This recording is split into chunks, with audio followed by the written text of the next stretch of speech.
A lo largo de la vida, incontables veces nos prometemos a nosotros mismos que esta vez no volveremos a caer, que no volveremos a pecar. Sin embargo, al poco tiempo nos encontramos de nuevo en el mismo y familiar lugar, frente a la misma y ominosa sombra, como si nunca hubiéramos tomado ninguna resolución significativa o hubiéramos hecho algún progreso real. Esta repetición no ocurre porque nuestra voluntad sea débil, sino porque el orden interno invisible dentro de nosotros ya está roto, y por eso no podemos evitar cometer los mismos pecados una y otra vez. El pecado no es simplemente un error de comportamiento, no es una pequeña rama que se corta y termina, sino que es como una raíz profunda e invisible que nos arrastra desde lo oculto. Por fuera parece que podemos controlarlo con determinación, pero la raíz del pecado, silenciosa pero firme, nos empuja una y otra vez en la misma dirección. Por eso, los fracasos repetidos del ser humano no son una prueba de autoinculpación o de incapacidad, sino un diagnóstico espiritual que revela a qué está conectado nuestro espíritu.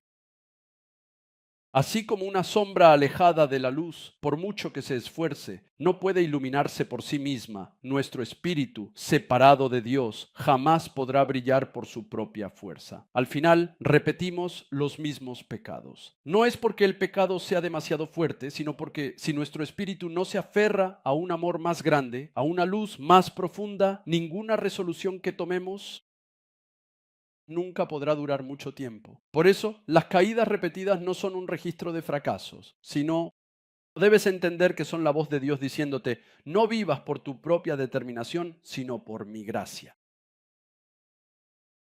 Al principio, cuando Dios creó al humano, hechos para estar de pie, mirando la luz, el aliento de vida de Dios llenó nuestro espíritu y su palabra estaba en nosotros, de modo que el alma y el cuerpo lograban una armonía perfecta, diseñados para fluir hacia la vida sin vacilaciones.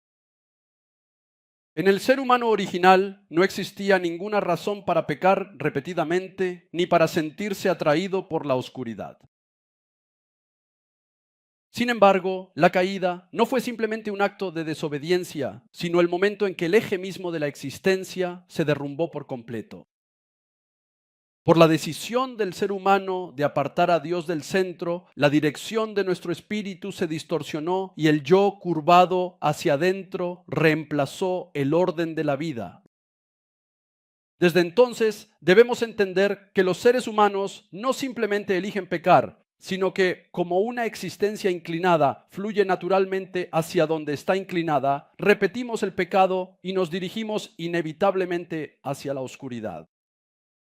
La separación de Dios significa perder la fuente de la vida y como resultado esto conduce inevitablemente a la pérdida de la vida eterna y a la muerte. La repetición del pecado no es más que un signo de algo más profundo que la debilidad humana, una tragedia fundamental de un ser privado de luz. Por eso, nuestros repetidos fracasos no son evidencia de desesperación, sino más bien un llamado de Dios a volver a mirar la luz perdida. Solo cuando enfrentamos la realidad de nuestro estado caído podemos darnos cuenta de nuestra necesidad de gracia. Y debemos saber con total certeza que no hay manera posible de escapar del pecado, excepto volver al camino verdadero que conduce de regreso a nuestro Señor Jesús.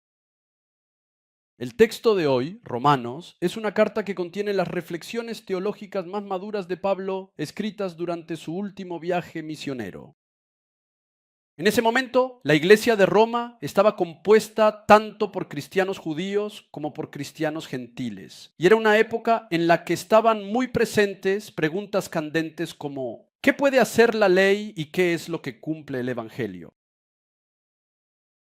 Los judíos que cumplían estrictamente la ley se preguntaban si la ley realmente conducía a una vida buena, mientras que los gentiles siempre vivían con la pregunta de por qué no podían cambiar a través de la ley. Pablo, en este contexto teológico e histórico, escribió la carta a los romanos y, a través del pasaje de hoy, ofreció una respuesta profunda a la cuestión fundamental de la humanidad. ¿Por qué seguimos cayendo ante el mismo pecado?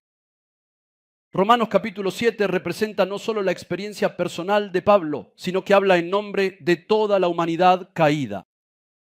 ¿Por qué existe esta profunda contradicción que sentimos en la vida cotidiana, en la que deseamos hacer el bien pero no tenemos la fuerza para hacerlo, y aunque no queremos hacer el mal, seguimos haciéndolo?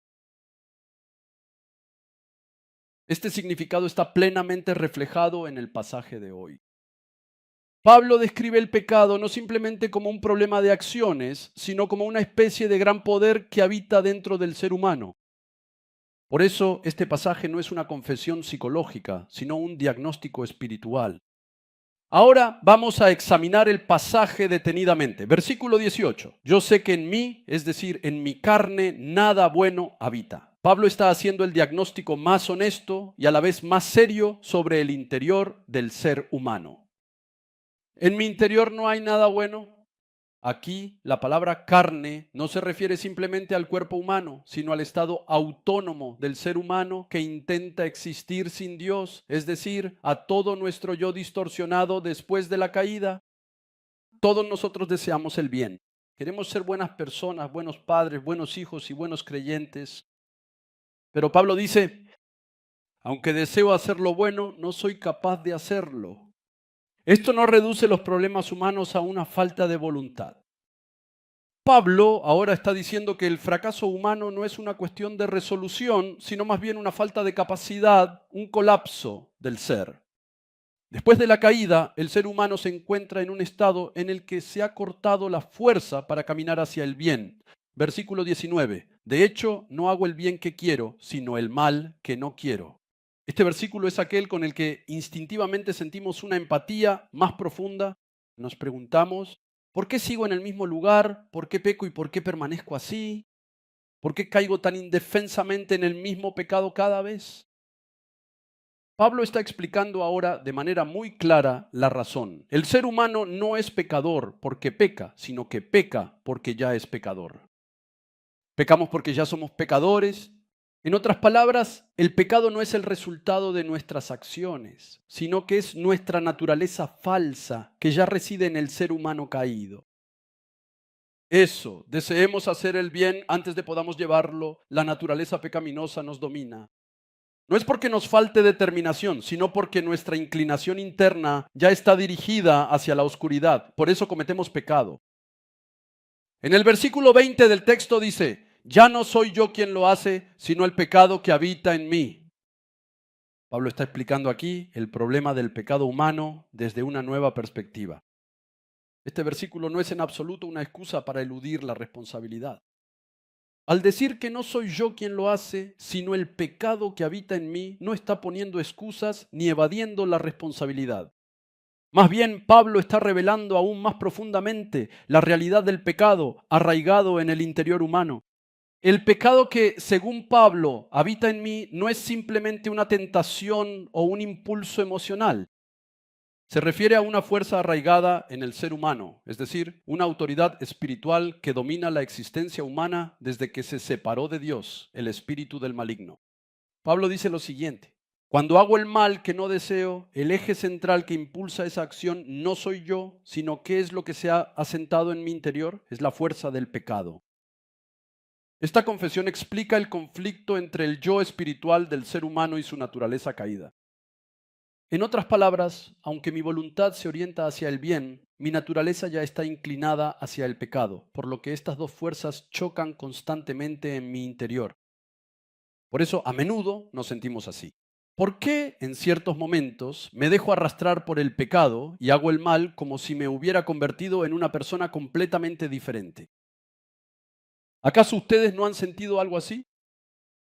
Pablo nos está diciendo ahora que la ley del pecado que permanece en nosotros es una realidad mucho más poderosa de lo que pensamos. Debéis saber que este diagnóstico no pretende llevarnos a la desesperación, sino que es una palabra de gracia que revela por qué el poder de Jesús que obra en nosotros es absolutamente esencial para nosotros. Amén. Versículo 21, que cuando quiero hacer el bien me acompaña el mal. Aquí Pablo está hablando de un principio espiritual sumamente importante. El mal está presente. Cuanto más me esfuerzo por hacer el bien, más el mal me domina. Estas palabras son sumamente existenciales y muy realistas. Cuando intentamos orar, extrañamente nos vienen otros pensamientos. Cuando tratamos de aferrarnos a la palabra, de repente nuestra mente se dispersa. Y cuanto más intentamos tomar decisiones buenas, más fuertes se vuelven las tentaciones que nos asaltan. ¿No han experimentado alguna vez que cuando intentan ir al culto del viernes, de repente se sienten enfermos o simplemente no tienen ganas de ir? ¿O que cuando quieren ir a la iglesia, de pronto sienten que no quieren y su cuerpo empieza a dolerles sin razón aparente?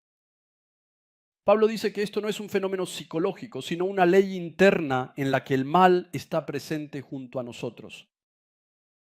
Esto muestra cuán profundamente corrompido está el ser humano y al mismo tiempo explica por qué nada fuera del Evangelio puede cambiar nuestro interior.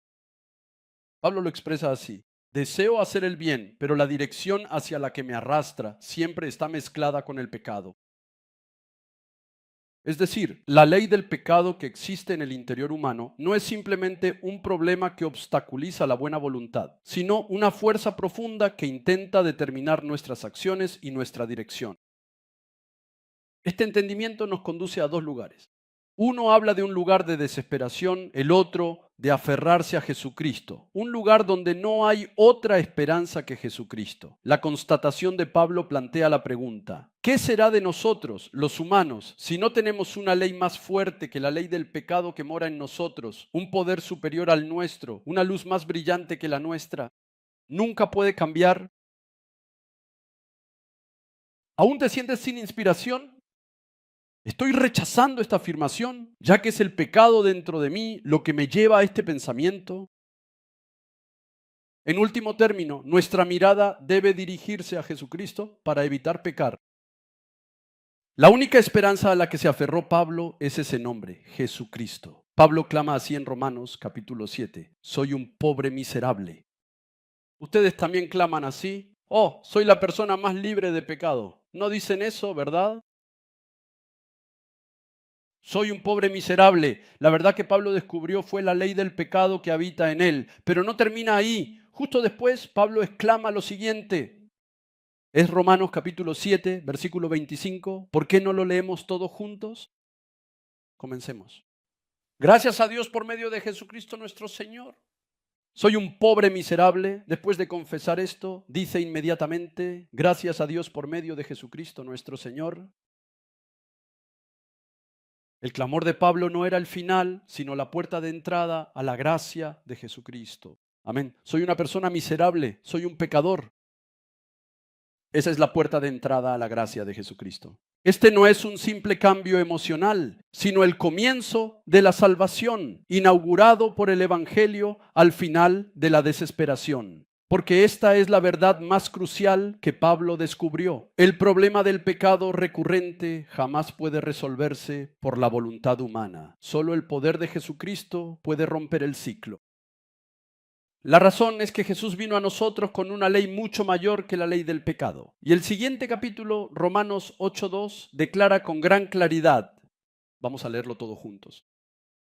Comencemos.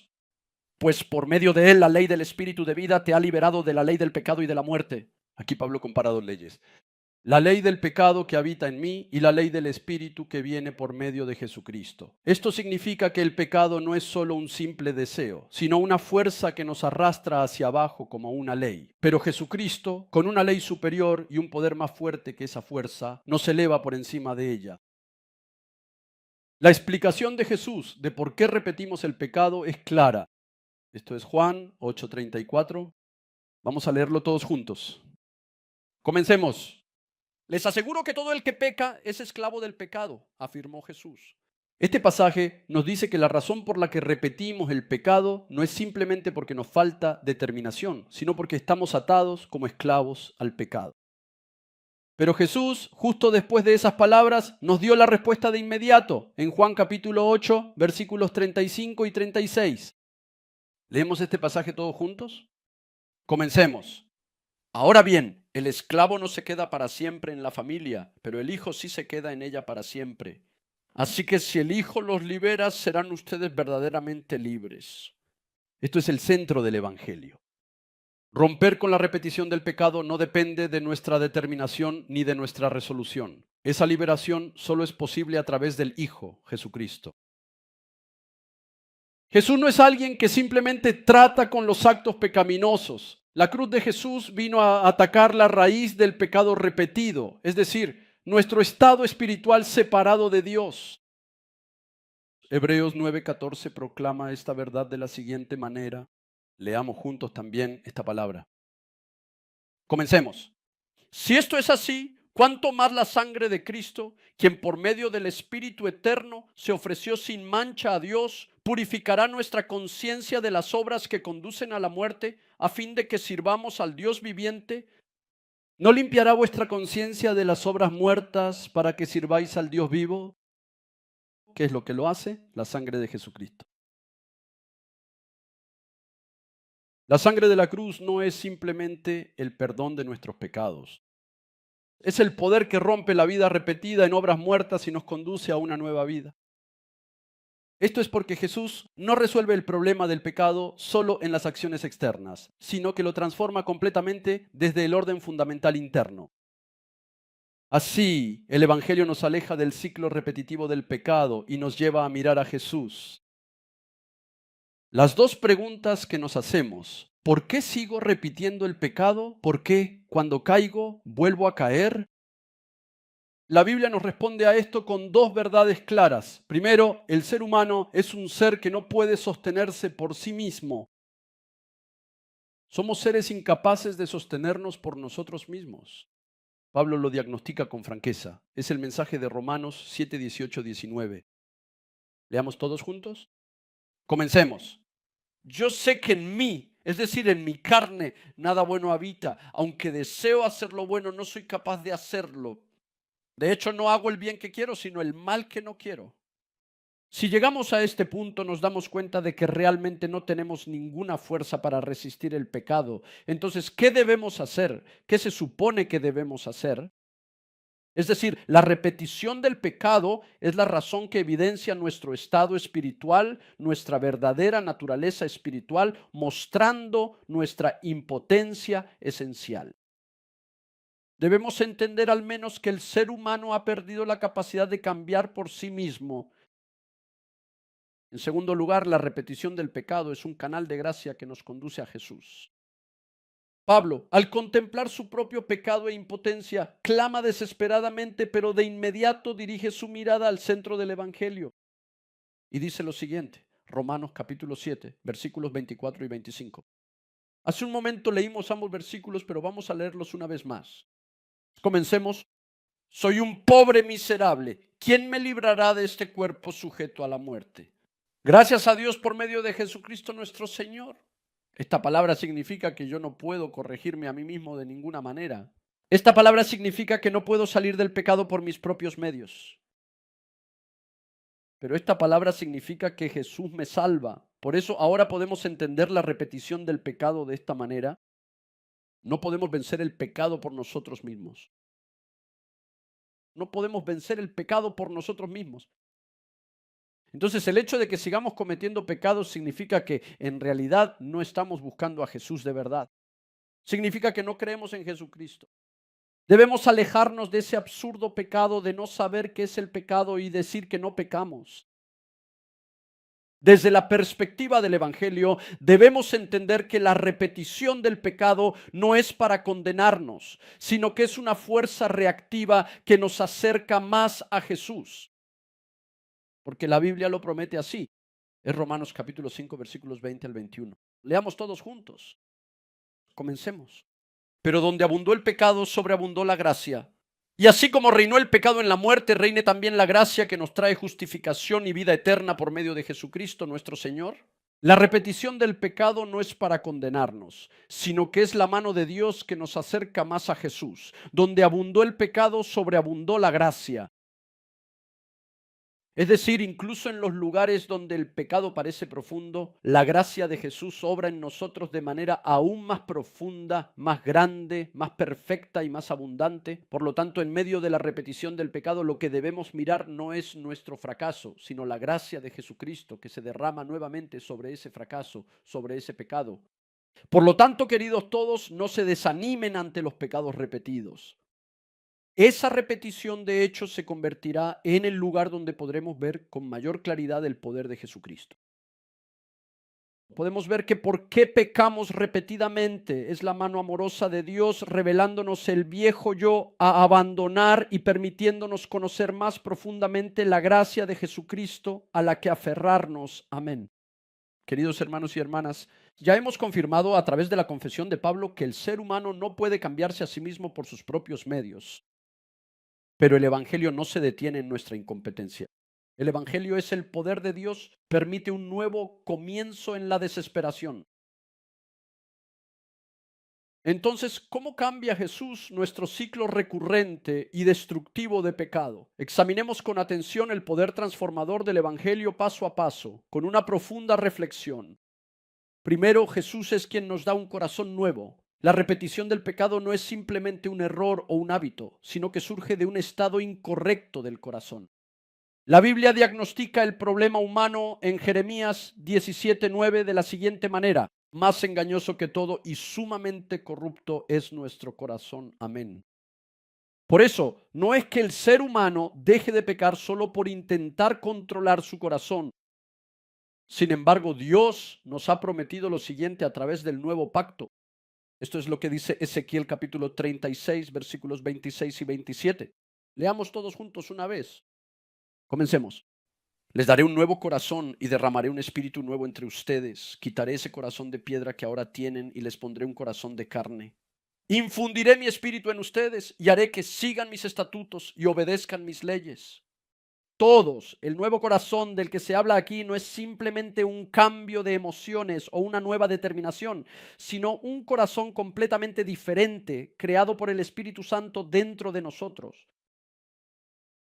El Espíritu Santo elimina de nosotros el corazón endurecido, que rechaza a Dios y peca, y nos da un corazón blando, un corazón nuevo, para seguir la voluntad de Dios con alegría. Y Jesús nos dice que ya ha quebrantado el poder del pecado. Amén. Si recibir un nuevo corazón es el primer paso hacia nuestro cambio, la razón por la que ese cambio puede realmente echar raíces es porque Jesús ha destruido el poder del pecado. Cuando repetimos el pecado decimos esto: no puedo vencer el pecado. No puedo vencer el pecado. Pero la Biblia dice algo completamente diferente. Leamos todos juntos el libro de Romanos capítulo 6, versículo 14. Comencemos. Así el pecado no tendrá dominio sobre ustedes, porque ya no están bajo la ley, sino bajo la gracia. La cruz de Jesús no solo quebrantó los actos de pecado, sino el dominio del pecado. Por eso, aunque el pecado todavía puede tentarnos, si estamos bajo la gracia de creer en Jesucristo, el pecado ya no puede dominarnos. Nosotros que creemos en Jesucristo podemos ser tentados, pero ese antiguo amo, el pecado, ya ha sido destronado. Creer en esta verdad es la fe, y esta fe puede renovar el patrón de nuestra vida cotidiana. Por último, Jesús es quien actúa directamente en nosotros.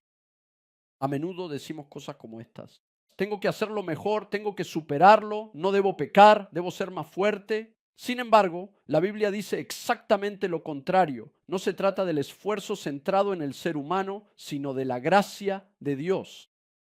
Es Filipenses capítulo 2, versículo 13. Leamos todos juntos. Comencemos.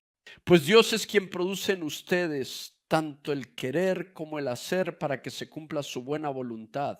El evangelio significa que tienes que esforzarte solo, que si te comprometes, si crees con todas tus fuerzas, si oras intensamente, entonces cambiarás. El evangelio no es en absoluto una lucha en la que te esfuerzas solo. El Señor dice que Jesús está obrando dentro de mí. Romper con la repetición del pecado no depende de la voluntad humana, sino del poder del Espíritu Santo que obra en mí, de la gracia de Jesucristo. Por eso la fe nunca consiste en que yo lo hago por mi cuenta. Debemos crecer en la confesión de que el Señor es quien obra dentro de mí. La salvación es el único camino que Dios ha abierto para el ser humano que cae impotente bajo el ciclo repetitivo del pecado. Es el acontecimiento de gracia en el que Jesucristo rompe el poder del pecado en nuestro lugar y nos traslada a una nueva ley, ya que nosotros mismos no tenemos la capacidad de hacer el bien por nuestra cuenta. La salvación es la intervención creativa de Dios que mediante el poder de la cruz y la resurrección de Jesucristo transforma desde la raíz la dirección pecaminosa a la que era arrastrado el viejo hombre. En pocas palabras, la salvación es la nueva vida que Dios otorga al ser humano inclinado hacia el pecado. Es un acontecimiento de gracia total que comienza en Jesucristo. El corazón del Padre Dios nos extiende nuevamente su mano de gracia cuando nuestras resoluciones se derrumban. Cada vez que caemos repetidamente, Dios nos dice así: no puedo abandonarte. No es para condenarte, sino para levantarte de nuevo en Jesús, y así nos revela nuestro pecado. Ese es el inmutable corazón del Padre Dios, que quiere salvarnos hasta el final, a nosotros, pecadores, como se muestra en la palabra de hoy. Un creyente, como muestra el sermón de hoy, es alguien que reconoce su debilidad para vencer el pecado por sí mismo, pero vive confiando en la gracia de Jesucristo. ¿Es el creyente una persona perfecta? Definitivamente no es una persona perfecta. Un creyente es alguien que cada vez que cae vuelve a Jesús, que hace suya la confesión de Pablo de que no hay nada bueno en él, incluso en medio de la repetición del pecado. Y a ese creyente Dios ciertamente le permitirá liberarse de las cadenas del pecado.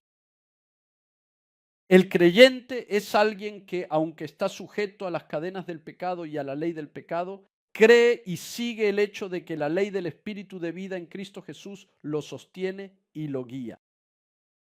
En pocas palabras, un creyente no es alguien que se define por la repetición de su pecado.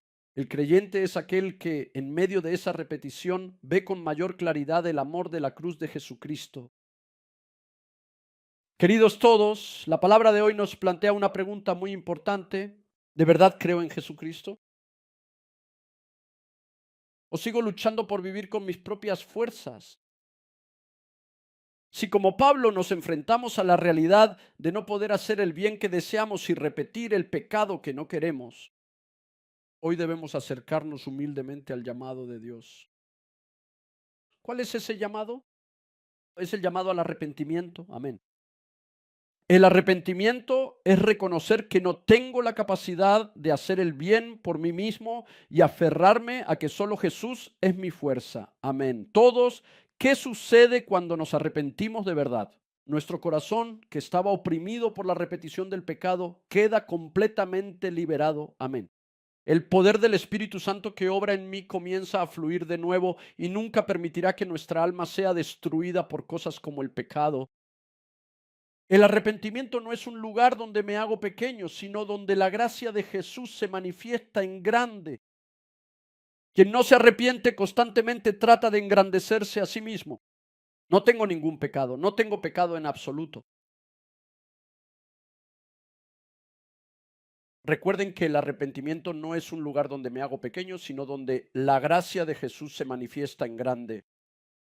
La Biblia dice lo siguiente: acérquense a Dios y Él se acercará a ustedes con su amor y gracia. Amén. Esto es un pasaje de Santiago capítulo 4, versículo 8. Espero sinceramente que en este preciso momento todos ustedes se acerquen más a Dios. Amén. No se aferren a ustedes mismos, sino al poder de Jesús. El verdadero arrepentimiento consiste en humillarse, pero en esa humildad la fe inevitablemente revive y la confianza en Jesús se restaura de nuevo. Espero que la palabra de hoy sacuda y despierte sus corazones. No permanezcan más en el pecado repetido, sino regresen a Jesús. En Él comienza el verdadero cambio. Queridos todos, ahora deseo que nuestra mirada esté fija solamente en Jesús. Espero que ya no se sientan oprimidos ni se desanimen por la repetición del pecado. La mano de Jesús que nos sostiene es más fuerte que el pecado de la oscuridad que nos hace tropezar y nos ataca. Amén. Aquel que nos levanta cada vez que caemos, el que nos traslada continuamente del lugar del pecado al lugar de la vida, ese es Jesucristo, quien nos amó y murió por nosotros. Bendigo para que sus vidas ya no sean vidas oprimidas por el peso del pecado, sino que sean vidas benditas que se renuevan cada día bajo la luz de la gracia. Por lo tanto, en este momento proclamo esto a todos ustedes. Quien confía plenamente y solo en Jesús, el Salvador, jamás será avergonzado. Los ojos que miran al Señor no se nublarán y el corazón que se aferra a la gracia del Señor jamás se derrumbará ni se dirigirá hacia el pecado ni hacia el infierno. Proclamo que desde este mismo momento sus vidas comienzan de nuevo bajo la gracia de Jesús. Caminen con valentía en el poder del Señor. El Señor los sostiene. Con esto concluyo, queridos miembros de Holy Seed, a quienes aprecio y amo. Espero que este sermón no termine simplemente como una explicación. Deseo que lo escuchen como el clamor del Señor que despierta el alma. Lo proclamo en el nombre de Jesucristo. Que todo temor, toda frustración y toda desesperanza que se haya asentado en ustedes se aleje ahora mismo, en este instante. Crean solamente en Jesús. No vayan al infierno y asegúrense de recibir la salvación. Su sangre fue derramada por ustedes y hoy su mano los está llamando. Vuelvan a mí, yo les daré vida. Deseo que durante esta semana la paz llene sus hogares, que una alegría infinita inunde sus corazones y que la guía del Señor rebose en sus caminos. Proclamo y bendigo en el nombre de nuestro Señor Jesucristo que toda esta gracia y bendición se derramen abundantemente sobre todos nosotros. Oremos todos juntos. Señor de amor, hoy nos has permitido ver la verdadera naturaleza del pecado a través de tu palabra y nos has hecho conocer al único que puede dominar esa naturaleza pecaminosa, Jesucristo. Nuestras actitudes en las que seguimos siendo esclavos del pecado, diciendo descaradamente que no somos nosotros, aunque sigamos pecando. Si esa maldad y dureza de corazón están en mí, viviendo oprimido por ese pecado tan terrible y aún así diciendo que no soy yo, ¿no es esto una prueba clara de que me estoy dirigiendo completamente al infierno, Señor? Señor, sálvame, por favor. Ayúdame, Señor. Ya no quiero permanecer en ese lugar de mentira donde ignoro voluntariamente tu voz que me llama al arrepentimiento y digo que no tengo pecado. Ahora me levanto y me postro ante ti, reconociendo que solo tú eres mi esperanza y que solo la sangre de la cruz de Jesucristo, quien murió por un pecador como yo, puede lavar mis pecados. Señor, te pido que me perdones. Señor, tú has dicho que cuando nos postramos ante ti somos los más honorables y grandiosos de este mundo y que somos tus hijos grandiosos, herederos de la herencia de Dios. Señor, rompe las cadenas de pecado que se repiten en nuestras vidas y bendícenos para que todos nosotros podamos avanzar solo por Jesús, solo por ti, Señor. Ahora, la gracia de Jesucristo, quien vino a esta tierra a morir en lugar de mí, un pecador que ni siquiera reconoce el pecado y vive repitiéndolo para salvarme a mí, tan lleno de pecado. Y el amor de Dios, quien me amó, que entregó a su Hijo a la muerte por mí cuando no tenía a nadie que a Él. Y la comunión, inspiración y guía del Espíritu Santo, quien hoy también desciende sobre mi espíritu, tan lleno de pecado que no sabe lo que es el pecado, ni lo que significa obstaculizar la obra de Dios, y me hace comprender qué es el pecado.